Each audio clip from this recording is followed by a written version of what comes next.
Hello दोस्तों, YouTube channel को subscribe कर ले, क्लिक बेल आइकन को प्रेस कर दे ताकि नोटिफिकेशन आपको मिलते रहे जेआईबी, सीआईबी और बैंक प्रमोशन के संबंध में। यहाँ पे स्टार्ट करने से पहले आपको बता दूं कि जहाँ पे एग्जाम अभी बहुत कम दिन बचा है, जो जेआईबी का हमारा शॉर्ट टर्म पासिंग कोर्स है, सबसे बढ़िया कोर्स है।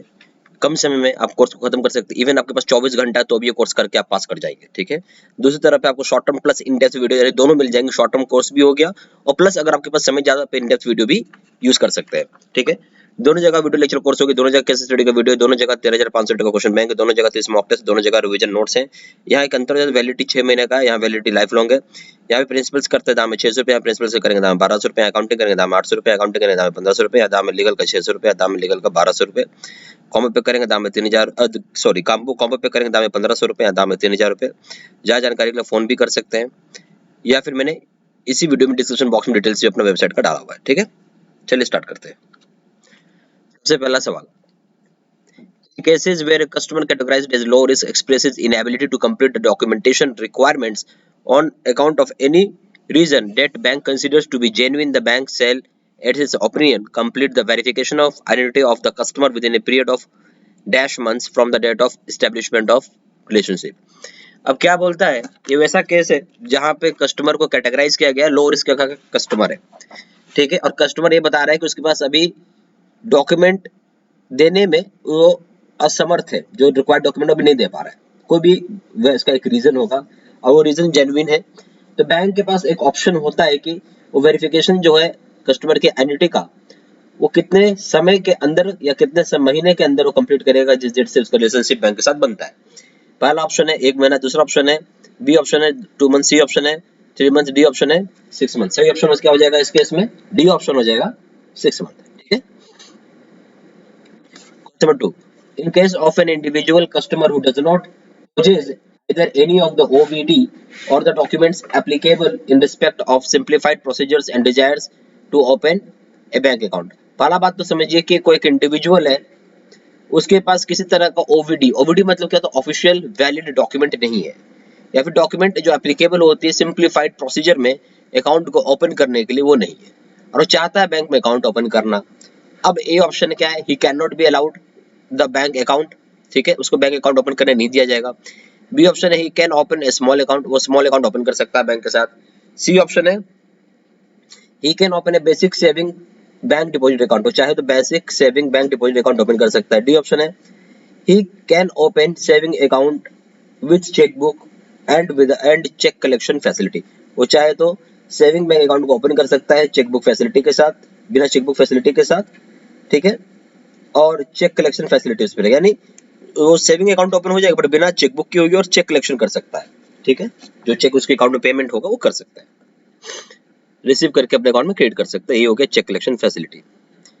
तो सही आंसर क्या हो जाएगा इसका? सही ऑप्शन हो जाएगा बी। अगर आपके पास कस्टमर से वैलिड ऑफिशियल वैलिड डॉक्यूमेंट यानी ओवीडी नहीं है तो उसको हम लोग स्मॉल अकाउंट ओपन करवाते हैं, ठीक है, बी ऑप्शन हो जाएगा। Question number 3, a small KYC allowed to be opened by a customer as per KYC procedures can be allowed. बोलता है छोटा सा एक स्मॉल अकाउंट को ओपन किया जा सकता है कस्टमर के रिक्वेस्ट के हिसाब से, और उसमें केवाईसी का प्रोसीजर आप कब तक कर सकते हैं। एक ऑप्शन है A option up to 3 months, B option up to 6 months, C option up to 1 year, D option up to 2 years.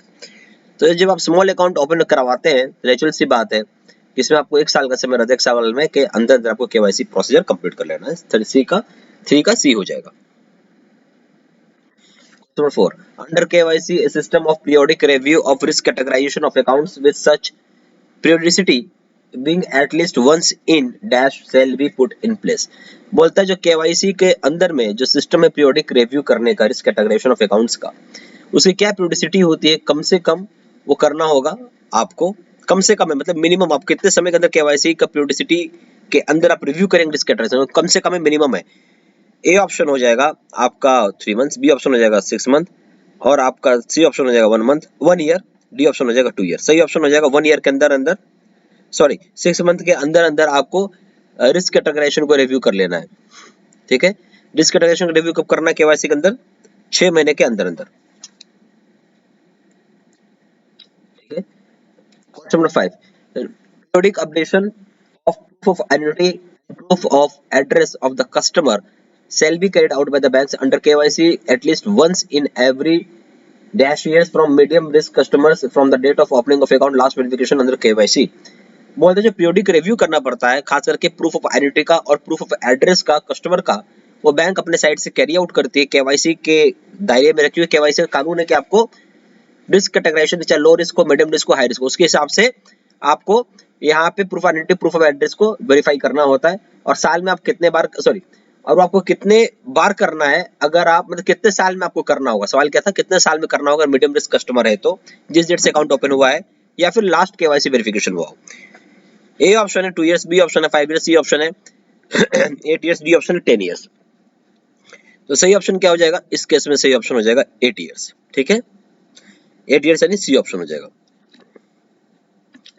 Question number 6. Periodic updation of proof of identity and proof of address of the customer shall be carried out by the banks under KYC at least once in every dash years for high risk customers from the date of opening of account last verification under KYC। बोल रहे हैं periodic updation किया जाता है proof of identity और proof of address का उस तरह के कस्टमर जो बैंक में हाई रिस्क कैटेगरी में आते हैं, जिस डेट से अकाउंट ओपन किया हो चाहे लास्ट वेरिफिकेशन किया हो केवाईसी में। तो पहला ऑप्शन है, ए ऑप्शन है आपका 2 इयर्स, बी ऑप्शन है 5 इयर्स, सी ऑप्शन है 8 इयर्स, डी ऑप्शन 10 इयर्स। तो सही ऑप्शन क्या हो जाएगा इस केस में 2 इयर्स। ठीक है, 6 का हो जाएगा 2 years. Question number 7, periodic updation of proof of identity and proof of address of the customer shall be carried out by the banks under KYC at least once in dash every years, once in every dash years for low risk customers and from the date of opening of account last verification under KYC। बोलिए periodic updation जो की जाती है proof of identity proof of address जो customer को होता है जो कैरी आउट करती है बैंक केवाईसी के दायरे में, आपको अगर लो रिस्क कस्टमर है तो कितने साल के अंदर करना है, जिस डेट से अकाउंट ओपन होता है चाहे जो लास्ट वेरिफिकेशन होगा केवाईसी के हिसाब से। ए ऑप्शन है 2 इयर्स, बी ऑप्शन है 5 इयर्स, सी ऑप्शन है 8 इयर्स, डी ऑप्शन है 10 इयर्स। जो सही ऑप्शन हो जाएगा इस केस में वो क्या हो जाएगा, अगर लो रिस्क कस्टमर है तो 10 साल में आपको करना है, यानी डी ऑप्शन सही है। ठीक है, यहाँ क्या हो जाएगा D option. Question number 8, in existing accounts where the KYC requirement has not been fulfilled by the customers, the option of partial freezing only credit no debit shall be exercised by the bank after giving due notice of months followed by a reminder of further of dash to the customers to comply KYC requirement। बोलता है जो existing account है KYC requirement का उसके हिसाब से बोला कि कोई कस्टमर ने फुलफिल नहीं किया हो तो यहाँ बैंक के पास ऑप्शन होता है कि पार्सल फ्रीजिंग करेगा, जिसके तहत ये मतलब हो गया कि जो पैसा क्रेडिट होना तो क्रेडिट हो जाएगा पर पैसा निकलेगा नहीं, अकाउंट से डेबिट नहीं होगा। ये बैंक एक्सरसाइज कर सकती है और तब करती है जब ड्यू नोटिस बैंक एक बार सर्व कर देती है, रिमाइंडर दे देती है। तो कितने पीरियड में ये करना होता है और उसके बाद फिर से एक रिमाइंडर, अगला रिमाइंडर कितने पीरियड में जाएगा कस्टमर को ताकि वो कंप्लाई कर सके केवाईसी रिक्वायरमेंट के हिसाब से। A option 1 month and 1 month, B option है 2 month 3 month, D option 3 month 3 month, C option है 6 मंथ 3 मंथ।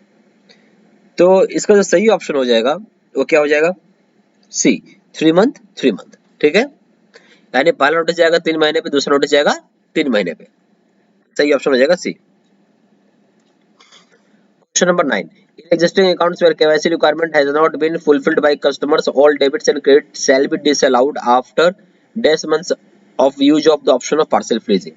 बोलते हैं जो एग्जिस्टिंग अकाउंट होता है जहाँ पे केवाईसी रिक्वायरमेंट को पूरी तरीके से फुलफिल्ड नहीं किया गया कस्टमर के द्वारा, सारा डेबिट और सारा क्रेडिट जो है वो डिसअलाउ कर दिया जाता है। ठीक है, क्या कर दिया डिसअलाउ कर दिया आफ्टर कितने महीने के बाद, अगर यहाँ पे पार्सल फ्रीजिंग का ऑप्शन यूज किया हुआ हो तो। ए ऑप्शन है 1 मंथ, बी ऑप्शन है 2 मंथ, सी ऑप्शन है 3 मंथ, डी ऑप्शन है 6 मंथ। तो सही ऑप्शन हो जाएगा इस केस में डी, क्या हो जाएगा 6 months. Okay, question number 10, bank shall at their option open a dash bank account of a foreign student on the basis of his or her passport with visa immigration endorsement bearing the proof of identity and address in the home country together with a photograph and letter offering admission from the educational institution in India। बोलता है bank जो होगा उनके पास option है कि वो open कर सकते हैं यहाँ पे बैंक अकाउंट जो फॉरेन ओपन क्या कर सकते हैं डैश बैंक अकाउंट। किस तरह का बैंक अकाउंट वो पूछ रहा है, किस तरह का बैंक अकाउंट एक फॉरेन स्टूडेंट यहाँ पे ओपन कर सकता है, जहाँ उसका बेसिस क्या है पासपोर्ट, जहाँ पे वीजा और इमिग्रेशन एंडोर्समेंट लगा हुआ है, जो कि प्रूफ ऑफ आइडेंटिटी और प्रूफ ऑफ एड्रेस जिस होम कंट्री का दोनों पासपोर्ट बताता है। ठीक है, और लेटर ऑफरिंग जो एडमिशन का जिस एजुकेशन इंस्टीट्यूशन में है उसका भी उसके पास लेटर रहेगा। तो किस तरह का फॉरेन बैंक अकाउंट ओपन होगा इसका ये पूछा जा रहा है। ए ऑप्शन हो जाएगा resident saving bank account, B option हो जाएगा resident current account, C option हो जाएगा non resident ordinary account, C D option हो जाएगा any of the above account. सही ऑप्शन हो जाएगा नॉन रेसिडेंट ऑर्डिनरी अकाउंट, क्योंकि ये फॉरेन नेशनल का है ना, फॉरेन स्टूडेंट है, इंडियन स्टूडेंट नहीं है, ठीक है, इसलिए non resident ordinary account open होगा, एनआरओ अकाउंट ओपन होता है। Where banks open where banks open a bank account of a foreign student, a declaration about a local address shall be obtained within a period of dash days of opening of the account and said local address is verified। बोलते जब कभी भी account जो है foreign student का open किया जाता है बैंक अकाउंट, तो जो एड्रेस है लोकल एड्रेस जो डिक्लेरेशन किया जा रहा है उसको ऑब्टेन किया जाता है कितने दिन के अंदर अंदर, और उस एड्रेस को वेरीफाई करवाया जाता है। ए ऑप्शन है 15 दिन, बी ऑप्शन है 30 डेज, सी ऑप्शन है 60 डेज, डी ऑप्शन है 6 मंथ्स, ठीक है, डी ऑप्शन है। तो सही ऑप्शन हो जाएगा इस केस में बी हो जाएगा, यानी 30 दिन के भीतर भीतर जब अकाउंट ओपन होता है तो जो भी उसने लोकल एड्रेस दिया होगा उसको 30 दिन के अंदर अंदर वेरीफाई करवा देना होता है।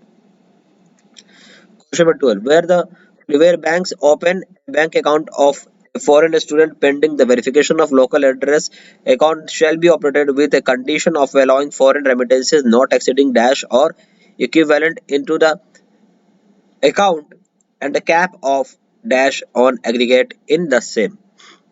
बोलते जो बैंक अकाउंट होता है जो ओपन किया जा रहा है फॉरेन स्टूडेंट का, जो कि पेंडिंग होगा वेरिफिकेशन के लिए लोकल एड्रेस में, अकाउंट को ऑपरेट किया जाता है इस कंडीशन पे जहां अलाउ किया जाएगा फॉरेन रेमिटेंसेस को जो कि एक्सीड नहीं करे, कितने से ज्यादा नहीं करेगा या फिर कितने इक्विवेलेंट होगा अकाउंट में, जहां कैप लगा हुआ है, जो कि कैप लगा हुआ है यानी मैक्सिमम कितना अमाउंट होगा उस चीज का। ए ऑप्शन हो जाएगा $500 रुपीज 25,000, बी ऑप्शन हो जाएगा रुपीज 10,000 और रुपीज 50,000 हो जाएगा, C option rupees $15,000 rupees 75,000, D option हो जाएगा $20,000 रुपीज हो जाएगा 1 लाख। तो क्या होगा इस केस में सही ऑप्शन, इस केस में सही ऑप्शन हो जाएगा आपका बी। बी का क्या मतलब है, $10,000 हो जाएगा और 50,000 का यहाँ पे कैप लगा रहेगा, रेमिटेंस आप $10,000 का कर सकते हैं और जो कैप होगा वो 50,000 रुपए तक का कैप होगा, यानी बी ऑप्शन।